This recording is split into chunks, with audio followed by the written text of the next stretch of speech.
Hello, everybody, and welcome to the Spiritual Journey podcast. My name is Nimesh Radia, and I'm your host. I always love starting every episode by saying thank you. I feel so blessed with this podcast. The people it's reaching, the impact it's having. My objective when I started was to really simplify spirituality and guide people on their journey. And the messages I receive on a weekly basis, I'm clearly doing that. So thank you for everyone that's listens regularly, supports the podcast, sends me messages. I feel so very blessed. So thank you. If this is your first time, welcome. Feedback's always a blessing. Let me know what you think. Just as a quick intro, I'm an Akashic record reader, Akashic trainer, podcast host, podcast creator, as well as a spiritual coach and mentor. And what I get to do is I get to guide people on their journey. I get to hold their space while you're going through a shift, maybe a dark night of the soul. And I love what I get to do. I really do feel like all of us are going through some kind of major shift. You know, we're going through a period, depending on when you listen to this, with 5 planets in retrograde. Mercury's about to finish its retrograde cycle. We're still in the Lionsgate portal, which peaked on 8/8, which is Friday. Really just is a major and energetic and shifting time, and we're shifting so many cycles so quickly. And I get to guide people through that. I feel like so many people are being awakened in some kind of way. They're feeling their gifts and confused and not sure. And whoever reaches out, I feel like we have a soul contract. I'm meant to guide them. So if my voice resonates, reach out. Maybe I'm meant to guide you, right? You can book a free discovery call, and I can take you through what I do. Based on what I've just said about what's happening on the planets and everything shifting, every once in a while I'll do a solo episode. I'll get inspired to do a solo. Normally I'll release the solo episodes on a Thursday, but this time we thought we'd do it on a Monday. So today I really want to talk to you about, dark night of the soul, and the major spiritual shifts we're going through. For me, like a major shift, a rebirth, a reset, dark night of the soul, kind of all labels for a major change. Yes, dark night of the soul is, and I'll take you through all the kind of what I mean, but yes, it's the most intense experience. And, I sometimes get asked to experience multiple dark nights of the soul. We experience multiple shifts, and you could call them dark night of the soul. And with most people I speak to, everyone's kind of experienced at least one major shift that had such an impact, and that's probably a dark night of the soul. Doesn't mean you don't have other really intense periods, which again you could label as dark night of the soul. But what is a dark night of the soul? It is really when you're going through a major shift and everything you know about you is falling away. You feel really alone. You feel like the whole world, the whole universe is against you. Crazy things happen. You can't understand them. Old identities start to shed away. The people, your attachments, everything about you is stripped away. Every kind of facade of who you are. And it really, you don't belong in your life anymore. And how is that different from major spiritual shift? It's very similar. But the dark night of the soul is, for me, the most intense. You don't even recognize yourself. It's so dark, and people around you sometimes don't even recognize you going through it because it's almost like an out-of-body experience. And they do say it's darkest before the dawn. So when you're going through a dark night of the soul, it's called that for a reason. It's a dark night. But after dark always comes light, right? And it is a soul level transformation. I'll give you my example, opening up spirituality, and I'll take you through what was at least multiple dark nights, but at least for me, what opened me up to spirituality. And it was about 20 years ago. I was in the corporate space. I was doing really well. My objective was really to take over the world. I was very mentally focused, PMA, positive mental attitude. If I put my mind to it, I could do anything I want. Had a really good corporate job, a nice company car. Everything was going well, right? And just I felt good. I felt like I had my plan in place, and I was in a very mental space. My plan was work really hard in corporate, get married, have kids, the kind of standard program life, right? And live happily ever after, I guess. But then a friend of mine thought I was being too successful, and she did some dark magic. And if you've listened to this podcast for a while, you probably heard this story, so please bear with me. But basically, she did some dark magic on me, and at the time, I thought she was a friend. At that time, I thought she was a friend going through a lot of things. And I feel like I was trying to help her and hold her space. But I remember one moment where she was really pushing me about how much I earn and kind of what I do. And, it's private. I don't need to tell. But she pushed me. And I just thought it was a friend. So I told her. And at that moment, I saw something in her eyes. But again, I didn't know much about dark magic at the time. So she did some dark magic on me. I got made redundant. I was struggling financially for a couple of years. And if it wasn't for family, if it wasn't for my sister, I would have lost my home. And it was for 2 years. And it was really a deep, dark space. I was, on the outside, I was pretending to be everything was okay. And, I'm just going through this phase. I'm finding something. And sometimes I actually feel like I was kidding myself. But it was those lonely moments where I was angry at God. I was, there's times I was on the floor. I was just like, well, hold on. Don't I deserve happiness, right? Don't I? And I couldn't understand it because in my mind, I was like, well, hold on. I was doing everything right. I know I'm a good person. And, I was trying to understand why. And then it was like 2 years in, another friend of mine wanted to go and see this religious lady. I was like, I was pessimistic, but I wasn't doing much anyway. And she was like, she was scared to go. So she's like, will you come with me? I was like, sure. I'm not doing much else anyway. So I wasn't even there for me. When the lady saw me, she looked at me. It's like she could see into my soul, and she just said, somebody's done something to you. And it's like, in that moment, I got a vision of what had been done, who'd done it. And honestly, it shocked me because I'd never really seen anything like that. I would say I was semi-spiritual, believed in reincarnation and karma, and growing up in Hindu, I guess that's kind of what that religion teaches. And but as soon as she said that, I got that image of what that so-called friend had done. I couldn't really believe it, and it shocked me for a while. And she was like, well, I can't fix it for you, but I can send off to India to fix it. And it's a longer story because obviously I didn't know anything about that sort of stuff at the time. So I was like, I'm not sure what to do. Took my time in deciding. Eventually I said, sure, let's send off to India. And I had to write a letter, I had to do all sorts of stuff. And she sent off to India, and I think it took 4 to 6 weeks. And when he came back, they did a fire ceremony for me in India, and they sent me the ashes in a casket.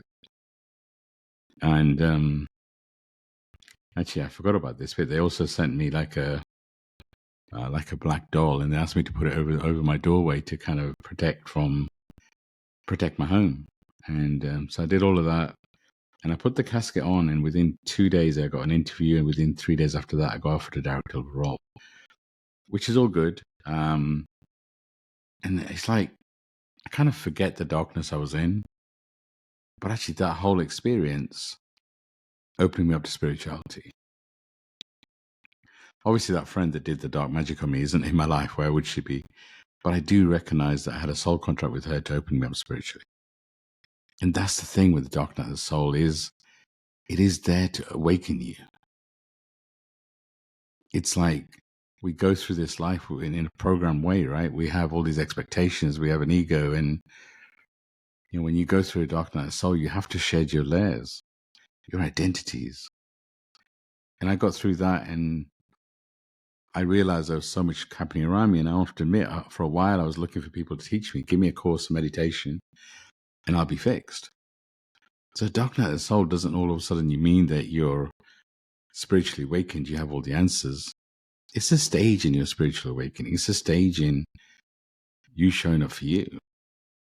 And sure, like I said, for a while, I was looking for teachers, mentors, courses. I did all sorts of things. I'm sure there's lots of people listening to this that paid for courses and did all sorts of things. And I'm not telling you not to do courses and whatever feels right. But I would always I would ask you to check in with your intention. What's your intention? If your intention is to learn and grow and truly understand your journey, then sure, maybe do whatever course you're thinking.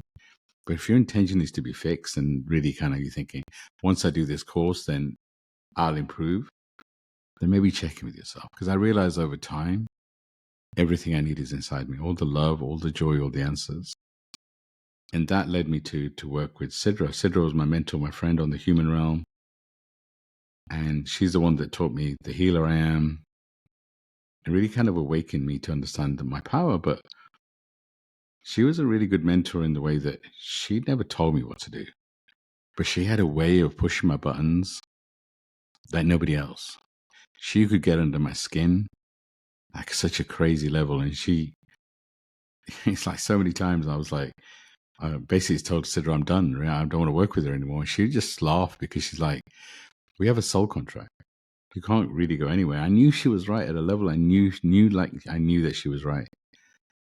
But it was also my expectations. She had to push me to go deep on who I thought I was to truly understand who I am.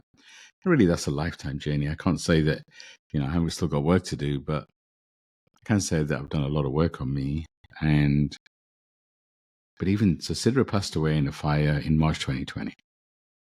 And I'd done so many events with her. I'd support her in events in Mexico, Hawaii, Spain, UK. And, I thought I was doing all the work. I was kind of proud of myself, always showing up, and the weird thing is I realized that when she left this realm, obviously I missed her humanly and it affected me emotionally. But I kind of realized I got this epiphany. I think I was guided by Sidra that I was playing safe. It's almost like I'd given my power to her and I was waiting for her to tell me what to do. And then I'd do it. And then, we'd raise the consciousness of the planet as a group. And I realized in over time that I actually had to step up. And Sidra always used to call me her trump card. I never really understood what she meant. I was like, because I always, I wanted to do more for her and kind of wanted to support the cause. And she's like, no, you're my trump card. When I need you, I'll call upon you and you'll know why. And when she left this realm, I totally understood what she meant. 6 months before she passed away in fire, I didn't see her much. I didn't hear from her much. She was busy. I was actually supposed to go to the Soul Spa in India with her in the beginning of March. She passed away near the end of March. And last minute, I couldn't go. Some work stuff came up and I didn't really think much of it. I was like, I'll see her when she gets back to the UK. It wasn't really. But then when she left this realm, I understood that she was preparing me. And this is the thing. It's like Dark Night of the Soul may say it's like dark night, but it's like a journey. It's like it comes over a period of time. And yeah, sure, my dark night was, the 2 years out of work. But it kind of carried on. It's like, and then sure, when I started working with Sidra, there was more of an awakening and more of an understanding. Her leaving this realm, I actually don't think was a dark night of the soul, but I do see it as a major spiritual shift because that's what made me realize I was playing safe. Sidra is now one of my spiritual guides, and when she left this realm in March 2020, she quickly became one of my spiritual guides. And she, as a guide, I kept hearing some of her meditations, and all of a sudden I'd hear Akashic records, and I'd never heard Akashic records in any of her meditations before, which was like interesting. Then as a guide, she kept pushing me to learn how to read Akashic records. And honestly, I only learned because I knew that my soul contract with Sidra wasn't done. I wanted to understand.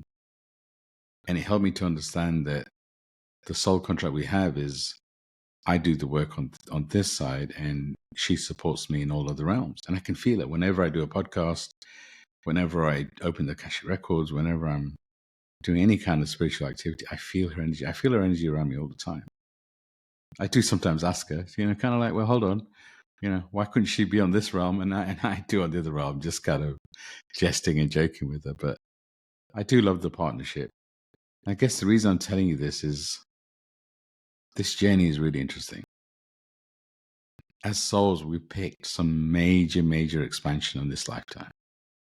So if you've been going through lots of things, it's because Your soul picked this life where you are here to release so much karma, here to release personal and ancestral karma, and your soul is meant to expand. So this time, because of the planetary shift, the planet is going through a shift like never before, shifting from divine masculine to divine feminine. But it's like a whole access shift. It's a lot of spiritual speakers have been talking about it for years, whether you call it shift from third dimension to fifth dimension ascension. But it's a time for you personally to release so many karmic cycles, for you to shed all these layers that you've been creating, and to truly stand in your power. So, whether you feel like you're going through a dark night of the soul or a major spiritual shift, I can just tell you, I feel like all of us are going through a major spiritual shift. Now, I remind you that the universe, your guides, are never going to give you anything you can't handle. So this is a time for you to truly stand in your power. And it's also time for community. It's also time to ask for help. Our old programming would say that we shouldn't put ourselves first. Our old programming would say that we shouldn't ask for help. It's a sign of weakness. I'm telling you, in this phase we're in right now, you have to put you first. Because you're a soul having a unique human experience, and it's all about you. It's all about what you're here to release, the karma you're here to release. Everybody in your life is playing a role that you asked them to play. So if somebody's triggering you, they're doing it because you asked them. They're here to expand you in some kind of way. So once you start to embrace this part of your journey and realize that everything is happening for you rather than to you, and even those people that push your buttons, and if you have blood family that push your buttons and expand you, and they're here to teach you something. Our programming says our blood family should love us, our parents should love us, our siblings. And in some cases, yes, they do. But in many cases, our blood family are here to expand us. They push our buttons like nobody else. And this is the thing, when you start to move out of victim mode and start to stand in your power and look at everybody and just ask, how are they serving me? What roles are they playing? And when you start to set boundaries and cut ties that people no longer serve, you start to feel more and more powerful. And the thing with standing in your power, what I mean is not to be mean to everybody. Everybody's going through something, but to prioritize you. And when you do, your power, your strength, your light becomes so much brighter. You understand your purpose. You understand why you're here. And you inspire people by your light. We're not here to force anybody down a track and force anybody down a journey.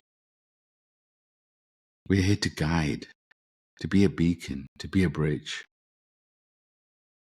And there's no waiting. I hear so many people say, I'm working on myself. And, when I'm healed, then I'll help people. I'll guide people. No, healing is a lifetime thing. What do you mean you're going to wait? So many, many times as you're guiding others, as you're healing others, you're healing yourself. It's a co-creation.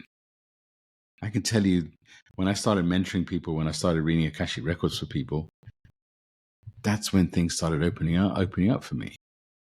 And to finish the Sidra story, she pushed me out to learn Akashic records. Learning Akashic records was a game changer for me. Through the records, I learned that my voice is my gift, which is where I started the podcast. And I named the podcast after Sidra in her honor. Her name is Sidra Jeffrey. The podcast is called Spiritual Journey. It has her initials. And I feel like she guides it. And I feel so blessed with that. But I'm still work in progress too. There's still so much that I want to do with me. But I know, like, for example, when I open the Akashic Records, I'm not really there as a human. I'm there as a vessel to channel a message for anyone that needs it. When I'm mentoring, it's all channeled. It's honestly, I claim to know nothing, because everything I know comes from a different place. And sure, I know my voice has power. I know my voice is my gift.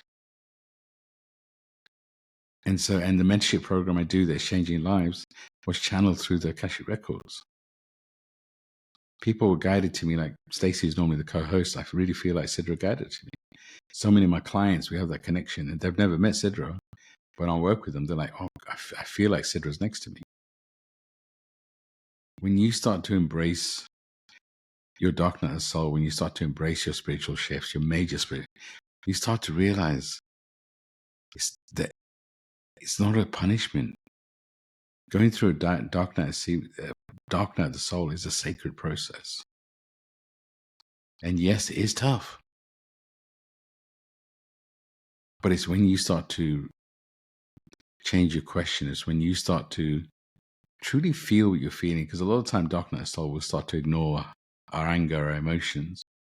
No, when you embrace your journey, when you let go of this identity you've created, when you let go of all the things you perceptively lost in your life, when you start to focus on the moment and focus on who you are right now, and sure, get help. We're moving into a phase of community. So look for a community that's supportive, that holds your space. Look for a mentor. If my voice resonates, reach out. But a mentor should not fix you, shouldn't tell you what to do, in my opinion.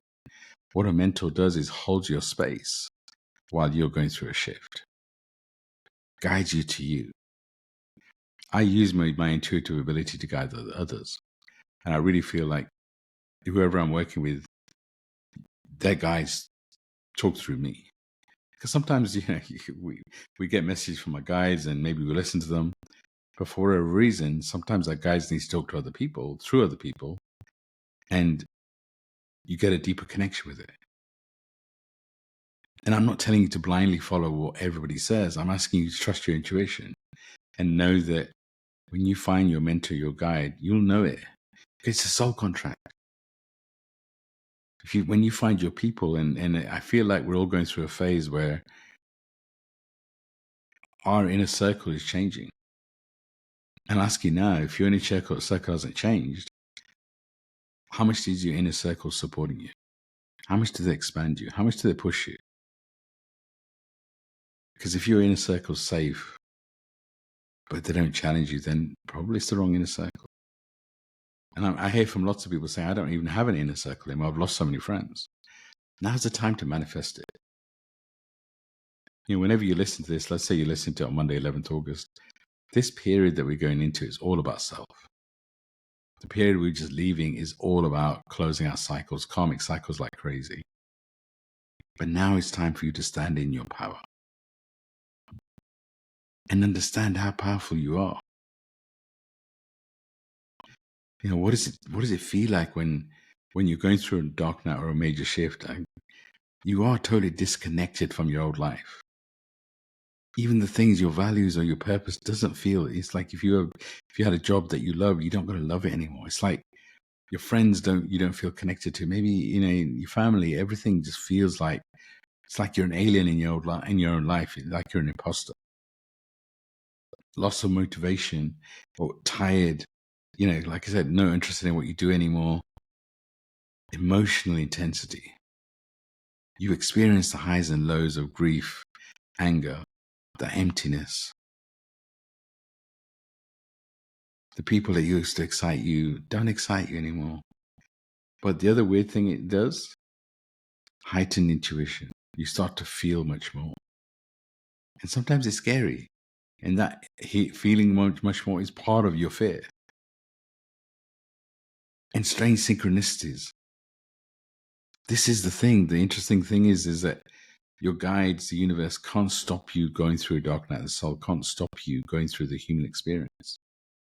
But they can support you if you allow them to. And that's where the heightened intuition, the synchronicities, and that's where asking for help is what you really need to do. And by the way, sometimes asking for help is asking for help from your guides. Ask them to be more present. Ask them to support you more. I love asking my guides every morning. I want you to show up and show up for me. But sometimes we've also got to tell them what we need. So if you're going through a dark night, ask them to help you understand what you're going through, to give you the intuition, the messages to help you integrate the lessons. They can't stop the experience because your soul chose this experience to expand in this lifetime. Your soul chose to release so much karma. So they can't stop you with that pain. Pain is inevitable, suffering is optional, but what they can do is hold your space. And what they can also do is guide you through the pain so you don't suffer. As an example, sometimes we choose to stay in relationships that are not healthy. And that's an example where sometimes we've experienced the pain of that soul contract, but we stay in that relationship and suffer. And that's what working with your guides allows you to do. It helps you to understand the darkness, and also helps you to understand and connect with the light. Because the thing about darkness is, so many of us push it away. But when you push darkness away, you actually give it power. We all have light and dark. And what you need to do is embrace the darkness as part of you. It's like, if you have 3 kids, only loving 2 of them because two of them are light, the other one's dark. I'm using that as an analogy, but what I'm saying is that darkness is part of who you are. Embrace it. I'm not telling you to, I'm telling you to understand the darkness, embrace it, do the inner child work. Because what we're taught to do is when we experience something really deeply emotional, we push it down and deal with it later. But it's like a volcano. If you keep pushing things down, eventually it's going to erupt. And this is where anger comes from. This is where illness comes from. This is where, change is so drastic. Because I believe the universe actually wants us to change with love, with ease and grace. And sometimes we miss the messages, the gentle nudges, the gentle intuitive messages, and they become shoves, they become kicks. And this is where the major shifts comes from. Having said that, if you're meant to experience the dark night of the soul, because the dark night of the soul is really a major shift in shifting your identities. And sometimes little shoves, little nudges can't do that. And you need a shift in really who you are. I mean, I was on a corporate path. I was on a path where, I was a director, and then I was senior director. I had a team of, 60 plus people. And if you include everybody, it was 100 plus. I was like, I thought I was going to, when I get to director, I'm going to be happy. When I get to senior director, I'm going to be happy. And then I started down the spiritual path, and none of that was important. And don't get me wrong, I stayed in the corporate space for maybe another 15 years or so. But I used it as a way of, one, I still enjoyed it at the time, but over time, I became more and more distant from it. Over time, I used it as a way of funding my dreams. Then it came to a point where I just couldn't stay in it anymore. This is the thing about this phase. I feel like this phase started in 2018 and it's closing out now. So what started in 2018? And are you feeling a shift in your intuition? Are you feeling a shift like trying to do something different? Do you want to start something, some new initiative? Do you want to create a community? That's what this phase is about. You're making space for a higher timeline and a new version of you. And that requires some tough questions. That requires really looking at yourself in the mirror and accepting this version of you to allow the new version to come through. Asking yourself a different set of questions. What am I here to do? How am I here to serve? And it's like when I'm asking you to put you at the center of your world, I'm not asking you to not be there for other people. I'm asking you to truly understand what gives you power. And if helping somebody else makes you feel good and is part of your purpose, then do it. But sometimes we help everybody else and put everybody else, and what happens is our energy gets depleted. And what I'm asking is put you first. That allows you to lift your energy, lift your vibrations, so you can help so many more people. It's like, what do they tell you on a plane? And if you've got kids, they say, you put your life jacket on first. Because if you focus on putting your life jacket on your kids and something happens to you, then everybody loses. So this is a time for you to put your life jacket. This is your time to prepare, stepping into deeper alignment in your soul's mission. It's like so many people ask me, well, I don't know what my gifts are yet. Once I know what my gifts are, once I know what my purpose is, then I can really focus on it. No, what are you waiting for? What makes you think you've only got one purpose, one destiny, one? What makes you think you're all of a sudden going to have all these gifts that come through, some sort of epiphany, some sort of flash in the sky, and all of a sudden, oh my God, I know all these answers, and I know. It doesn't work that way. It's a step at a time. What if your big epiphany comes small steps at a time? What if right now you've got to focus on your light? What if you are the gift? You're waiting for all these gifts to come through. What if your light, when you walk into a room, your energy, your vibrations healing? Sure, learn modalities. So I don't. It's like if you're drawn to Reiki, if you're drawn to learn to read Akashic records, tarot, whatever it may be, don't let that define you. That's one of your modalities. It's one of your healing attributes that you can use when you're healing yourself and healing others. Your light, your energy, your vibration, your unique soul, your unique ability to see in other people's souls and truly will see what they're feeling. That's the gift. You are the gift, not these modalities. And going through dark night of the soul even really helps you to understand who you are.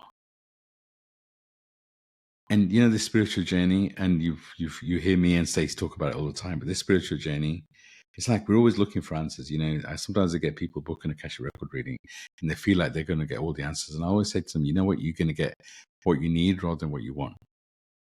And on this spiritual journey, your self-care is really like your base chakra. Without having strong self-care, there's nothing you can do, because basically you're waiting for all these messages, but you're not looking after yourself. You're not looking after your vessel. You're not looking and truly kind of allowing yourself to be. And so doing grounding practices, meditation, time in nature, journaling is really important. Surrendering, let go of your expectations. Focus on this moment and the magic in this moment. Stop forcing in and outcomes and having all these expectations. What if you can truly let go and trust in whatever's coming next? And of course, seek support. Who's in your soul family? Who's in your inner circle? Is it time for you to get a mentor? Is it time for you to join a community? Trust your intuition. And really what we do right now, and a lot of people I see doing, is spiritual bypassing. I have an episode, I don't even know how far back, on spiritual bypassing. Listen to that. But it's like sometimes we do all these things and, you know, we do them as a tick box exercise. Spiritual bypassing is really experiencing what you experience. So do all these things, but do them, be present when you're doing all these practices I just talked about. And really feel what you're feeling. And do something every day that lifts your soul. If you've been doing the same thing all the time and you feel like it's not helping, it's because, you know, definition of insanity is keep doing the same thing, expect a different set of results. Wake up in the morning, ask your guys, what can I do today that's going to lift my soul? Do things that make you laugh. It's this timeline, this time we're in right now, for some reason, become really serious. But you're a soul having a human experience. It's meant to be, some of it's meant to be fun. Do some inner child healing. But again, sometimes we it is deep in work, but sometimes we've got to also let our inner child out to play. Go to the park and have fun. Start to connect with your inner child. Sure, then do the inner child healing. What are you holding on to from a childhood? What karma did you bring in? That's where you kind of start to work with a mentor and really kind of understand. But you start to open yourself up by truly embracing this version of you, by having fun, by understanding you're not broken, you're breaking open. And like I said at the beginning, nothing that's happening to you is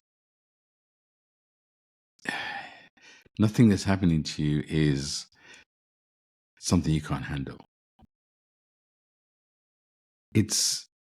You are a powerful soul, especially if you listen to this episode. You're here to shift. You're here to do something different. Because that's the other thing about this journey, is you're powerful. Your soul chose to be here. And reach out if I can help. Like I said, mentorship program, the Akashic records. Maybe there's something I can do. Otherwise look for whoever's right. But this is all about you. This ultimately is about you trusting you. And the other thing we do is when we have a question, we go and Google it or we ask ChatGPT or whatever. No, you got to trust you. Why don't you sit and talk to your guys first? And trust your intuition.